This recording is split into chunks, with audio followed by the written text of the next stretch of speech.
We'll be going live for a little bit to talk about a couple of things. I guess most critically, the afternoon baseball slate. Pretty good day yesterday. We'll talk about that when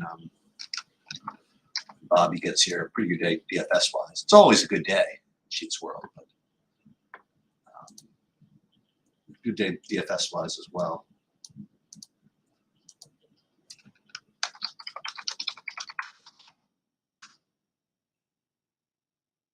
But after a couple of people get here, we'll start talking about this. Off to Bobby likes to ask me about this. My two highest owned golfers are 1-2 right now. Varner and Keegan Bradley and Varner. I mean, this is obviously excruciatingly early, and it's a no-cut event, so everything is in play pretty much for 4 straight days. But hey, we'll take it. But as I was saying, well, should I go through yesterday first? I guess we don't have to really go through yesterday. But we had a pretty decent day. Let me just see what's going on here. It's got a lot of stuff going on in different areas here.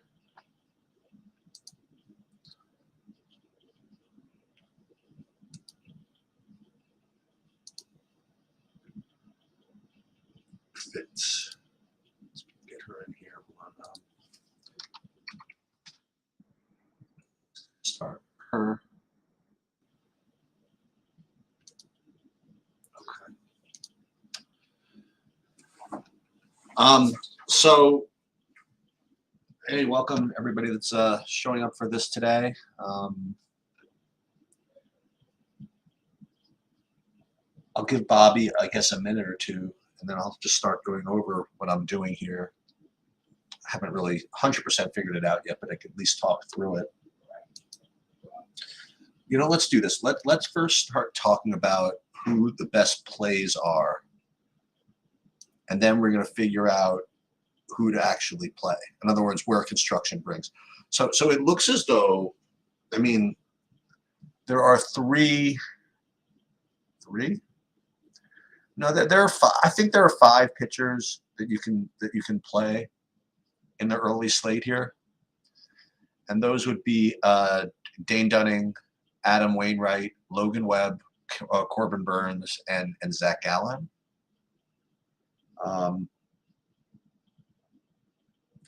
It looks as though, you know, Corbin Burns is going to be the highest owned, which certainly makes sense. And you can get to, you know, pretty much whatever you want. So I think people are going to play Burns, Wainwright. I think that's going to be pretty logical. And Burns, Gallen, I guess that makes some sense. But Burns, I would imagine, is going to be the highest owned. And, you know, he does have the highest ceiling. And I don't think that price is going to be a significant issue today on this slate. But I will tell you that I think that the price on Dane Dunning is just too cheap at $6K. I mean, you want to talk about plays that allow you to do literally anything. I mean, this is I think that, and I hate when people say this, but listen, I'm not a projection, you know, creator of my own, or a salary creator of my own. But I think it's safe to say, at least from my perspective, is that Dane Dunning is at least $2,000 too cheap. Now, again, maybe that's not relevant, right? Maybe everything is in the context of the slate and the rest of it, but you know, he's home against Oakland, and everybody else against Oakland is it's one big stream, right? You play everybody against Oakland. And Dane Dunning is 6,000. I mean, like he's supposed to be probably 8,000. So I think it's kind of difficult to. Oh, Let's go. Sorry about that. Harold Varner with a bunker chip in for Eagle as the highest owned golfer on Sheet's slate. Let's go. That is definitely something to celebrate. This early in golf, we're not supposed to do that, but nonetheless. That's a good question, Michael. That's a really good question. I'm going to talk about that because this is now. I'm not playing FanDuel today. I should just tell you that, but I approach it a little differently. I think Bobby is not going to like it, but we'll talk about it. I would start Dunning on FanDuel. First of all, I have him rated number 2 anyway, behind Wainwright. And yeah, Dunning might not have the same. Well, maybe he does have. He does. Listen, I think Wainwright is really just an extremely good play, given FanDuel scoring. As is Burns, right? Because of the quality start thing.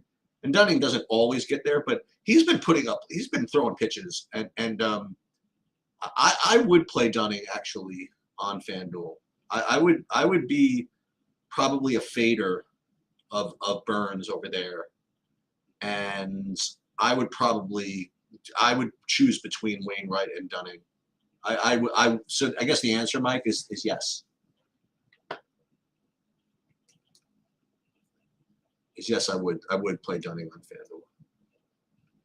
I can't. Am I really gonna have a sweat with this Varner? 46-foot hole out for Eagle. Well, we will definitely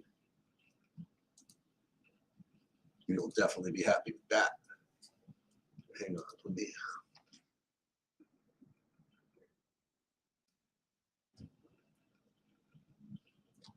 I mean, again, it's way too early, obviously, to be celebrating, but this is a pretty good start. I'll just say that. Bradley, Varner. Yeah, this is good stuff to start off with.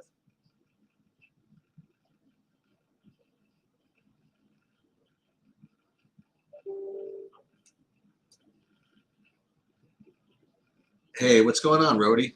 Yeah, we haven't caught up in a while. I don't know if you had. I did pretty well yesterday. I had a couple of top 5s throughout like the different slates and the different contests. Wouldn't obviously it's hard to be perfect, so I couldn't quite get everything right. But I was pretty good, just fading stuff yesterday. I knew that Quantrill play was a lemon. That was what I was happy about. And then I ended up making some good decisions. Anyway, we're on to today. What do you like, Rody, today? I mean, are you I kind of find it difficult to not play Dunning on this early slate. I mean, he's probably my highest owned pitcher. I mean, I have the Dunning Wainwright combination as the main thing for me. I mean, yeah, I'm gonna have some Burns and Logan Webb or whatever, but I think the Wainwright Dunning thing is what I'm gonna do. What are you doing? What are you doing, Rody? I mean, at least you don't say exactly your lineup, but I mean conceptually, what are you up to here? And then we could talk about the teams as well. I mean the hitting, but pitching wise, well, yeah, I guess you can't talk about one without the other. So if you play Dunning and Wainwright, it allows you to get to a lot of other stuff. So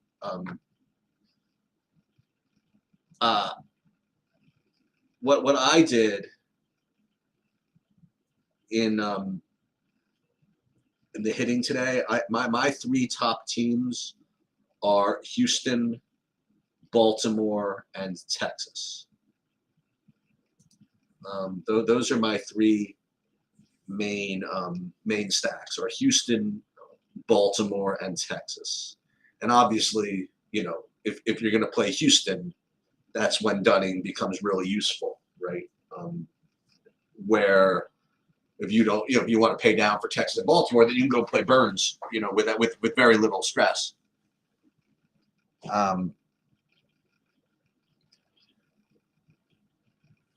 The other team I kind of want to play is actually maybe I don't. I was thinking of taking a shot against Haney and playing some Milwaukee, but I don't think that's. I don't know if that's what I'm going to actually do. I'm not playing, and I'm going to talk about these other pitchers, right? I mean, so I'm not playing Haney 9,500. I'm not playing Luis Garcia at 9,200. He looks like he's going to get some ownership. I think I might have one kind of hedge lineup with Zach Logue, just because I think Texas is going to get played here. I do have one Zach Logue just for funsies, as I like to say. But in general, it's going to be Dunning and Wainwright, and then get into that Houston, Baltimore, and Texas is going to be my. It's going to be my thing. Oh, are you kidding? And now Harold Varner tees off from 219 and makes it to he's 8 feet away. Yeah. This is. Am I greedy? This is. Am I allowed to be steamed that this is not a cut event?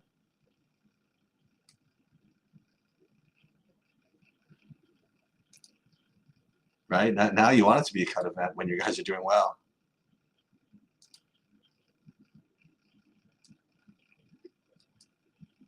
You like that also, Rody? All right, good. So now we should probably all not play them if we're both in agreement with it. It's the way it goes, right?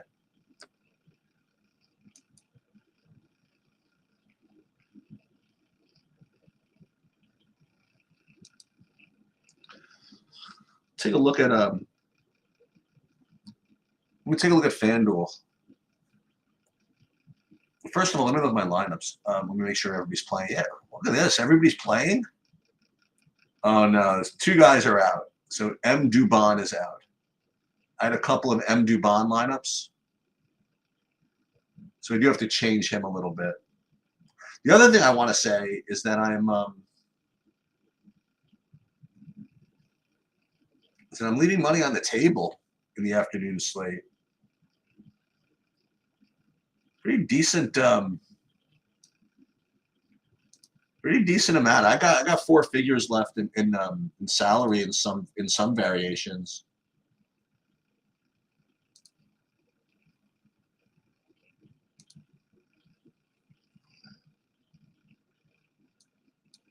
Oh, I need a cheaper shortstop here.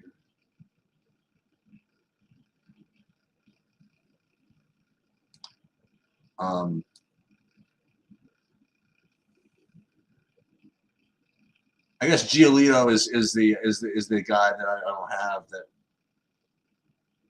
I don't know if it's going to come back to get me, but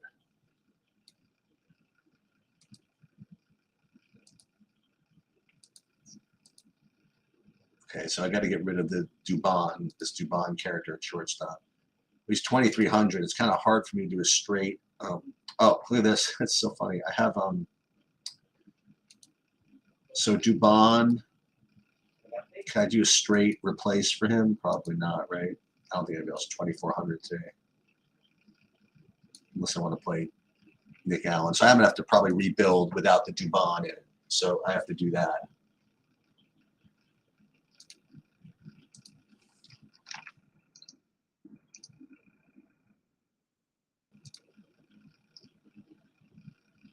Where's my? I gotta pull the Saber Sim. I think I'm just gonna rebuild without Dubon and without who is it? Dubon and who else is out that I used? Dubon and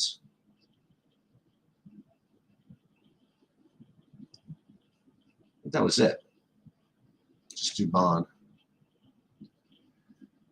Unfortunately, I'm going to have to rebuild because there's no straight replacement in those lineups. For Birdie and co-lead, oh, he missed. Okay, all right. Barner finally missed one. That's okay. He's allowed to miss one.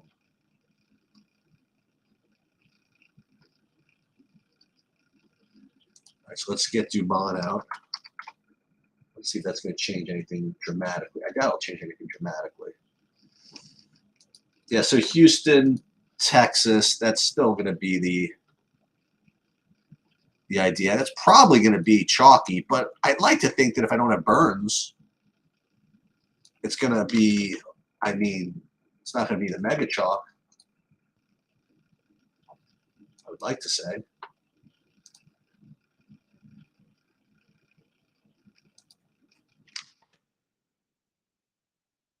So we're just changing some lineups over here. And again, I got so many things going on. I was hoping Bobby would be here because during the day, going live is very difficult for me.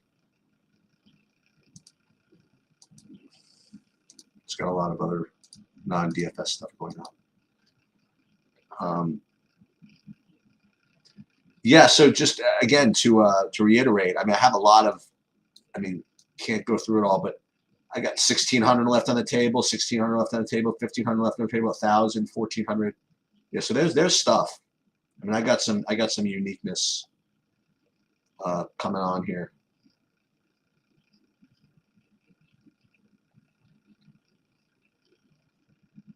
Rushman hitting second. I have him. He's probably one of my highest owned players. Nate Lowe, I have him really highly owned as well.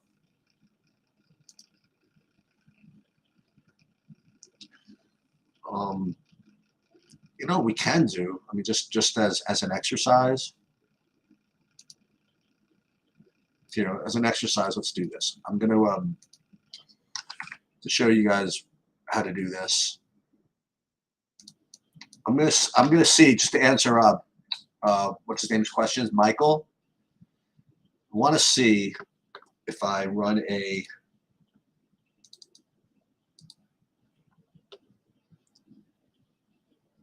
build. Let's use the True DFS thing. So again, if you are, you know, if you subscribe to SaberSim through True DFS, just want to show you what it looks like here. Tools, SaberSim. Do I have to log in here first? Oh, yeah, I got to log in. Hold on a minute. All right, 1 second. It's going to ask me for a verification code, so I got to do that.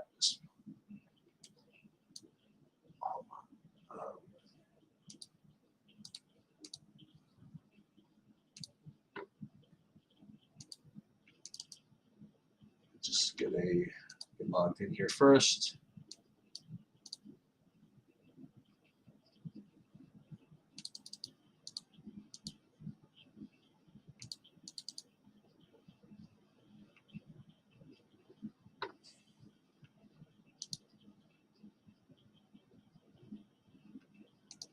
Hold on, I gotta get back to my.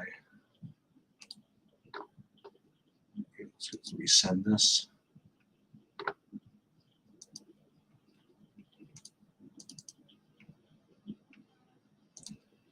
Yeah, so unfortunately, I'm not able to log into my True DFS. So I'm gonna do it the long way here.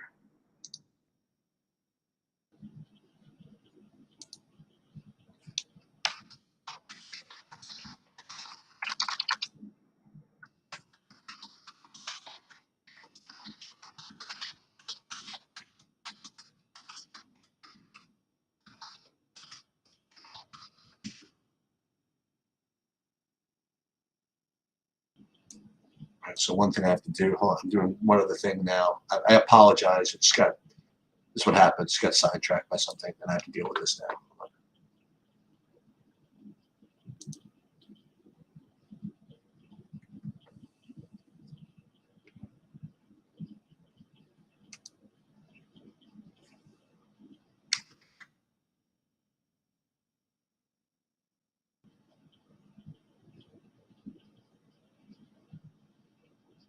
Hold on.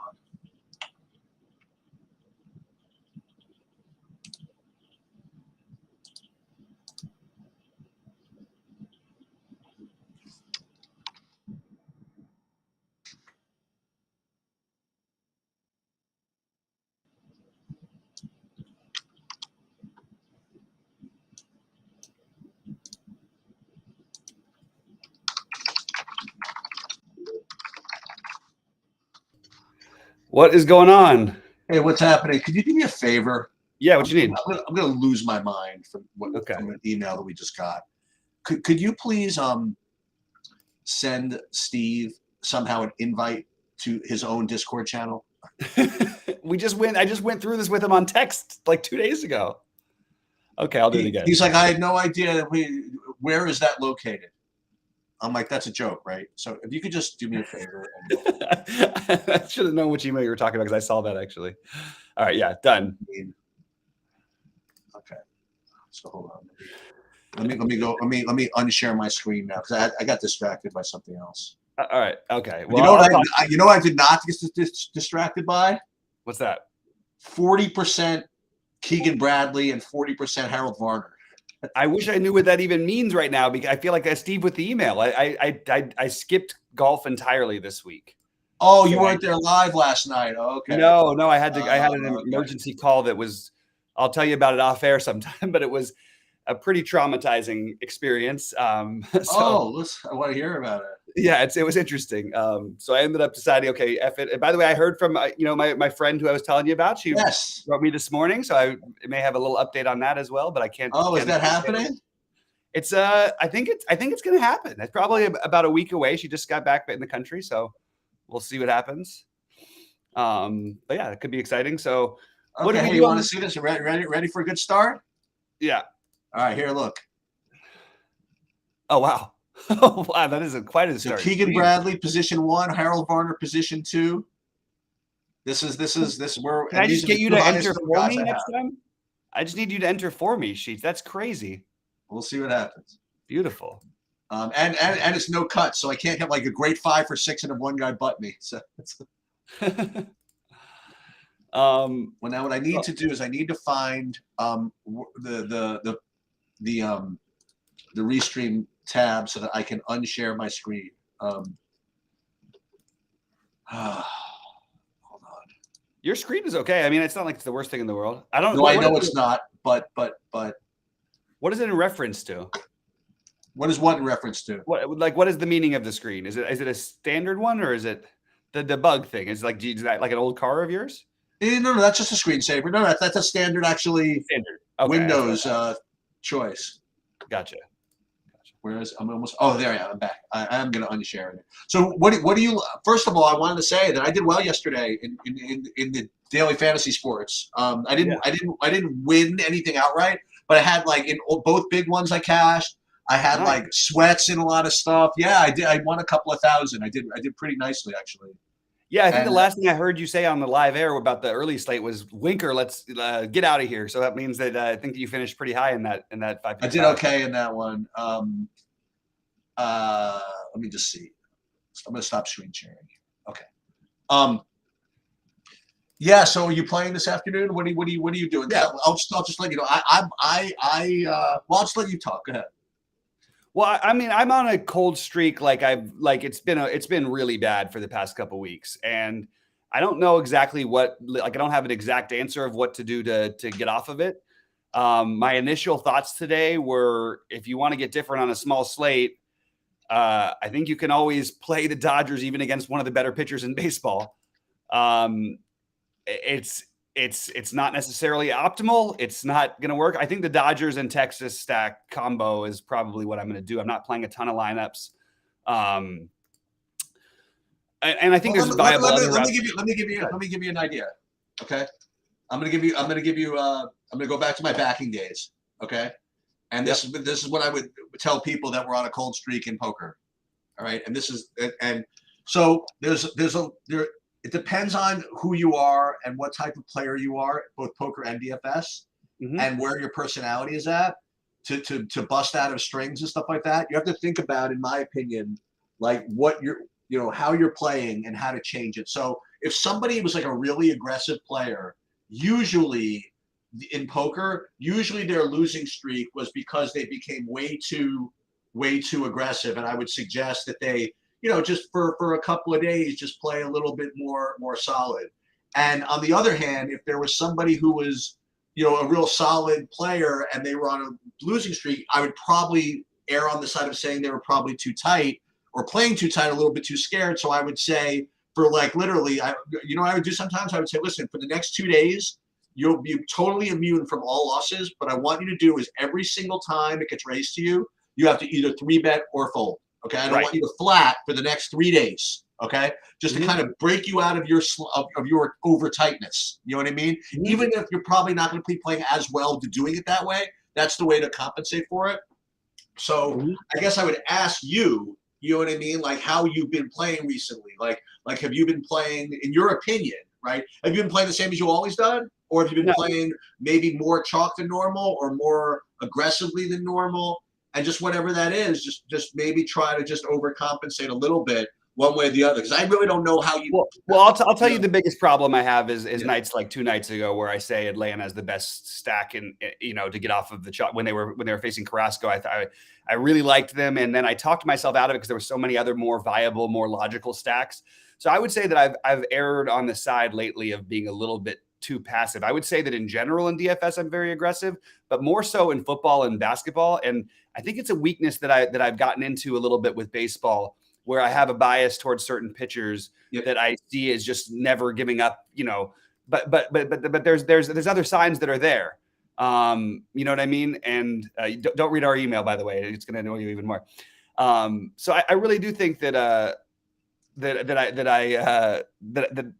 I've been a little too passive, if anything, and maybe not pick the best spots for gambling. On a small slate, I don't think you can pick a bad spot exactly. I feel like you can almost do whatever you want and it's probably okay.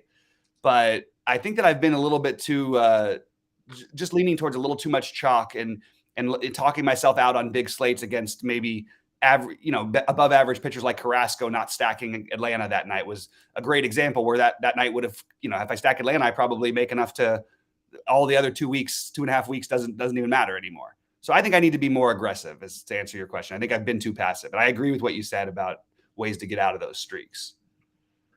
So who do you? So let's do it, put it this way. So who do you like this afternoon? So I do like Texas. It really feels really gross to keep saying Texas, but the matchups keep being there, and I think that they're going to break through at some point. They're going to be popular. It's nothing you have to do. I think Baltimore is a legitimately awesome stack. I think they'll also be popular. And yeah, Baltimore probably would be the other natural one, along with, and other people play St. Louis. I let other people do that. I like that. I like having these kind of biases, like my marquee bias or whatever. These guys outside of Colorado, not trying to get crazy stacking against them, because that actually is one that's worked out for me really well in the long run. But and I think Houston's going to be the other popular one, which is interesting because Giolito is it was one of those spots where I was initially going to go, okay, well, if Giolito is going to be popular and Houston won't be owned at all, I was like, because he's so cheap, I thought there was a chance of that. It's not going to happen. It's going to be Houston as a popular stack. So I like the idea of playing the Dodgers at really low ownership. This, for what it's worth, is I think so. It's the second time in 4 games the Dodgers have been underdogs. And I think that's only the 3rd time all year that they've been an underdog. Isn't that amazing, Sheets? You could play 100 and whatever games and be an underdog. That is very strange. I mean, it kind of makes sense. They win, 80% of the time, it feels like. But it's weird because the thing is that usually you have these teams that are big favorites because they have these big rounds of like star pitchers that you can't go up against. But the Dodgers have like their best pitcher almost no one's heard of. You know what I mean? Like nobody knows who Tony Gonsolin is. You know what I mean? All he's done has just been amazing all year long. All he's done is everything. You know what I mean? Like And Arias, nobody knows who he is. You know what I mean? Like he's one of the best. He's one of the best best 15 pitchers in baseball. So unfortunately for me, I guess you basically nailed my 3 teams. So my 3 teams that I was playing this afternoon are Houston, Baltimore, and Texas. And I guess the only thing I thought I was doing different, I guess not really, is I was playing less Burns and more the double pay down. You know what I mean, with Dunning and Wainwright. I know that people were playing obviously both of those guys along with Burns. I didn't realize that even the Wainwright Dunning thing is not going to be particularly interesting either. Right. Because that's probably what I'm going to end up doing is those two with the Houstons and the whatever. I guess the only thing that's different is I'm going to probably, in my when I play Texas and Baltimore, I might just leave money on the table you know. Well, one thing you can do to get different, and again, look, this is not for the risk averse or whatever, but it's a small slate. We have arguably the second best pitcher on the slate is going to be 6% owned. That seems crazy to me. I don't care who you're facing. Would it be surprising if Giolito was the highest scoring player on this slate? I don't think it's even a little bit surprising if he is. And he's going to be completely unknown. And you can just pivot off of Wainwright to him if you feel like you're too chalky. And I think that's a really good idea, actually. Yeah. I mean, obviously don't do it in your Houston stacks, but yeah, it just makes perfect sense. And I think the way you get different with Houston is play the bottom of that order, play Vasquez and Mancini, and then pick your other three bets if you're going to play the Houston stack. But I don't think anybody's going to play the Dodgers today. I really just, and I can't resist, like, Burns is against Burns. Okay. Yeah. I was wondering what's going on over here. Okay. No, but like, and again, you don't need to fully stack on these slates. We saw it, was it yesterday? I can't remember which. Yeah, I got the other day slate. Oh no, until Seattle went nuts. But you get so many times where you can get the right pieces, and maybe you don't need to do a full Dodger stack, but play a Turner bets and then use whatever value stack that you like the best or something like that. And one of those two guys could, put up enough points to win you the slate. So I'm going to take a shot with the Dodgers. Burns has not given up home runs this season, which is a little concerning for me. I'm sorry, not this season. I'm sorry. Let me take that back. Burns has given up home runs this season, which is unlike how he was last year. I totally flip it around. And I think there is some power upside against him that, a hard throwing right-hander against the Dodgers is always going to be in play. And the fact that they're going to be unowned on a 5-game or 6-game slate is good enough for me to, what I'm doing actually in my main build right now is I've got Freddie Freeman, Muncy, and Joey Gallo actually with a Texas stack. I know it may not seem optimal, but like I said, Burns can run into trouble occasionally with home run power. So I am going to take some of those lefties against him. The other, by the way, the other team that I'm getting a decent amount of for some reason are the Cubs.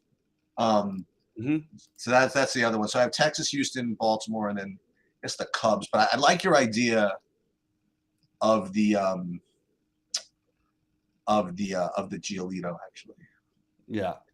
I think it's makes some sense. And if there was if Giolito is being like as the second most talented pitcher, and I'm not gonna say the second best necessarily, but the second most talented pitcher on the slate. The second best pitcher would probably be what's his name, Logan Webb. But right. And I think that's my natural pairing is Webb and Wainwright. But I think you could, again, it's just so easy to switch that over to Giolito if your lineup's a little. Yeah, I think that's what I just did actually. I just gave myself 20% Giolito. Yeah, and that reduced some of the Wainwright and some of the Dave Dunning. Yep. And let me just see about the Texas roof if there's anything. I'm guessing maybe it'll be open today. Let's see.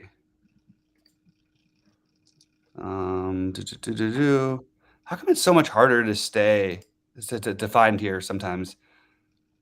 Come on. I don't even. It's very frustrating.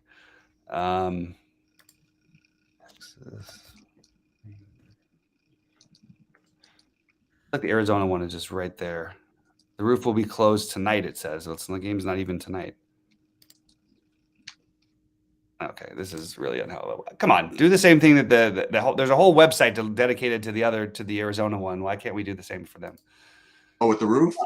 Yeah. But yeah, I mean, Texas on paper looks so good. It's just we just keep seeing the same story over and over again here.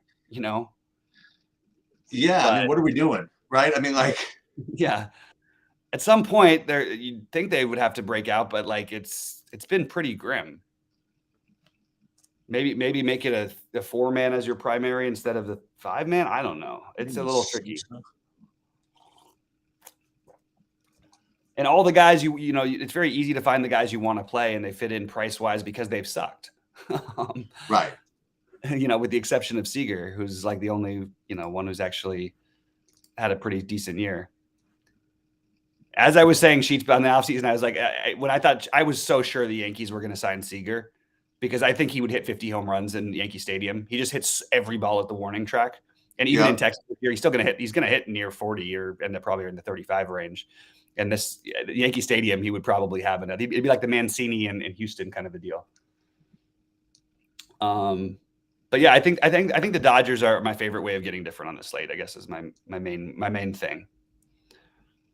And I like the idea of I think the Dunning makes a lot of sense. I'm trying to think if there's any other pitchers that we do. I'm not as interested in Zach Gallen as I think some people will be. I don't blame anybody for doing it, but I would rather play Webb, Wainwright than I would Zach Gallen. Who's catching for Houston today? Oh, Vasquez. Okay. Yeah. Who would you have if you had to pick one between Wainwright? I know they're different prices. I think it's probably the answer naturally is Wainwright, but I just feel like Logan Webb's a better pitcher than Wainwright is, so it feels weird to say. I don't know. I think it's Wainwright is the answer, I guess. But I like Logan Webb a lot today. Yeah. I think the Webb's going to be lower owned. Yeah. Yeah, I by the way, I don't really feel like attacking what's his name, Senzatella. And by the way, I know you mentioned some people were playing. Yeah. Without Betts in the lineup, by the way, the Dodgers lineup is a little weaker than usual. Just FYI. I mean, more than a little weaker. It makes a big difference. But I don't know. I have a feeling the Dodgers put it on Burns and Milwaukee today. I really think they're going to get off a little bit. Well, I'll tell you though. I mean, Baltimore might look good, but they're pricing these guys up fine. You know what I mean? Like these guys are expensive. These Orioles, huh? Yep, absolutely. Absolutely. I mean, they deserved it. You know, they really did earn their way up there. It took the sites forever to get them there, but they absolutely deserve it. So my two stacks today, I have a Texas 5-3 with the Dodgers, and I have a Dodgers 5-3 with Texas. I'm taking my favorite bat approach because I'm not playing that many lineups this morning. I mean, look, the Dodgers, this is not an optimal way to play. This is going for a home run. You know what I mean? Like you're just sure is praying it works. You've got one of the best pitchers in baseball against them, but he profiles as exactly the type of pitcher that the Dodgers can hit. We're missing lineups for somebody, right? On the Cubs, we're missing lineups. I think the Cubs have no lineup out yet. Yeah. Yeah. I mean, the thing is, like, what you want to do, I want to just remind everybody certain just general strategy things. I made this mistake the other night too, so I don't blame anybody.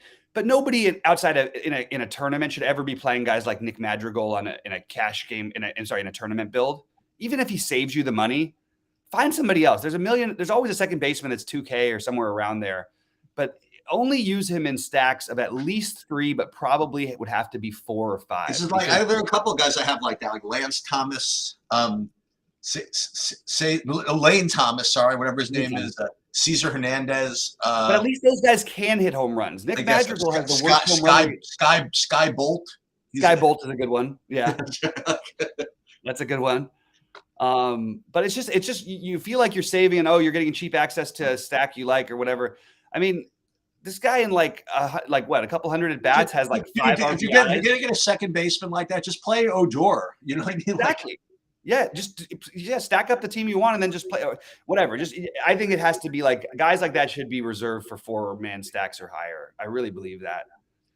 You're just asking for so much for a guy who does not only that he doesn't hit home runs, he doesn't hit doubles and he doesn't steal bases. Like it's really hard to get there with 3 singles as a good play. It's hard to hit 3 singles. I like what DFS Chan said about you having to go through all the deodorants with all the sweats you got. However, although I appreciate the compliment there, you're getting the imagery wrong. Because Eric does not get the slightest bit sweaty or nervous or any of that with this stuff. Oh, that's true. Yeah. Yep. I hear you.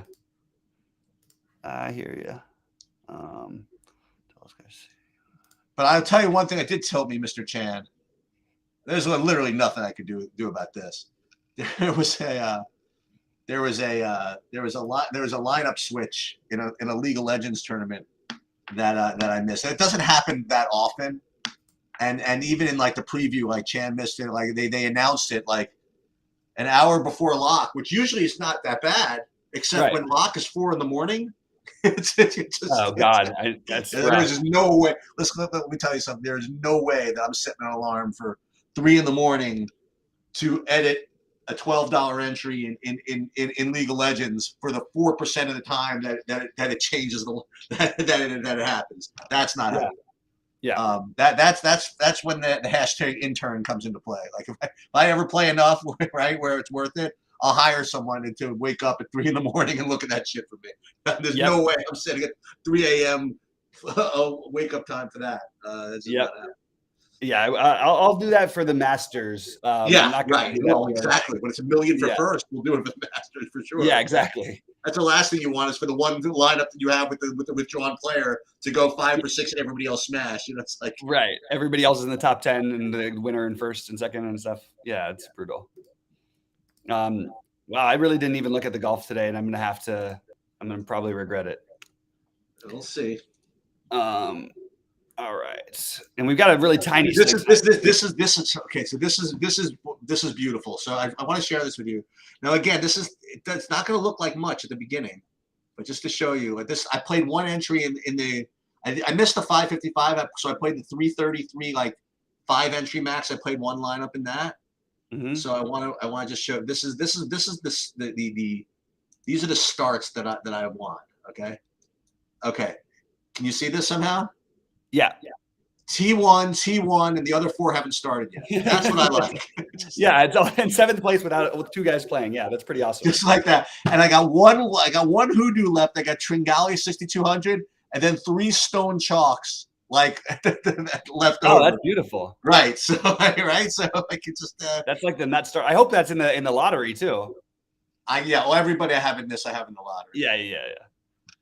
One of my biggest mistakes ever was that very mistake, and it cost me 150 count. Oh, that actually happened to you? Not in golf, and in basketball. Oh, I know. But it was like you have to hear about the.